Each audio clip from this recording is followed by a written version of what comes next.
when I was like just 7 or 8, we went to the village to celebrate our festival. We had like an argument between village people and then the refugee people. And then the village people say like, why you guys are staying in our country? Why don't you just go back to your country?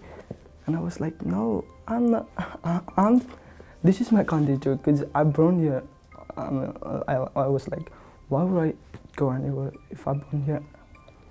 And then I feel like bad about it when I heard about it. That night I asked my auntie about it, the contest things, and my auntie said, like, well, actually we're not from Nepal, we're from Bhutan.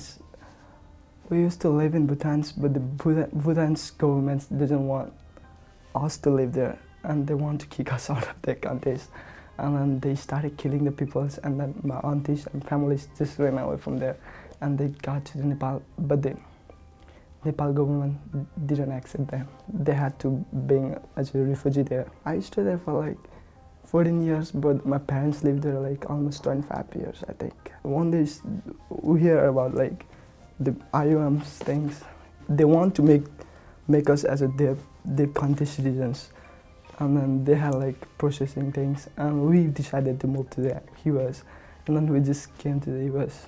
It's better to live other countries rather than being a refugee in our own countries. I'm like, where are you born? It took almost 3 years to come to the United States. And when I heard about like date to come here, I was like feeling so happy, but at the same time, I was like almost cried there. Yeah, it was tough for me. But I'm excited to move to here too. I never had travel in airplanes, but it wasn't very hard for me. But when I get Kathmandu to United States, I was very thirsty there, and I was looking for the water there, and I didn't find it.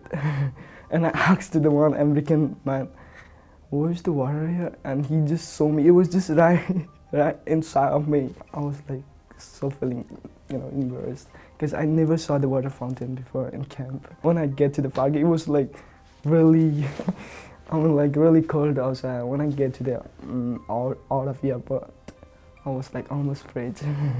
And I never had seen the snows before. When I saw my cousins, I was like, what, are you growing too fast? I'm like, they became taller than me, and I didn't know who they are.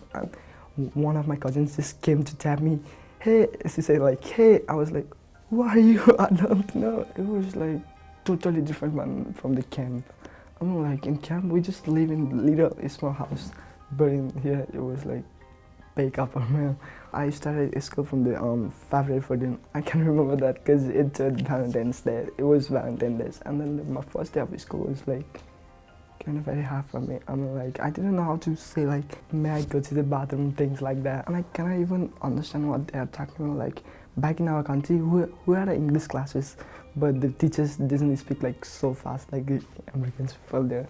Yeah, and I didn't make any friends there at the first days. When I was little, I started dance. I just danced by myself. It was, well, one day I performed at the school, but I didn't know I danced well, but the teacher says, you dance well, you should perform this summer. We had like dance competition entire the whole United States. And I went to the Akron for the dance competitions. I got to meet like different cities, people there. I made lots of friends there. It was very, best part of my life. Yeah, I plan to go to the college and get doctor degrees so I can be a doctor and help the communities. Because without community, I'm nothing here.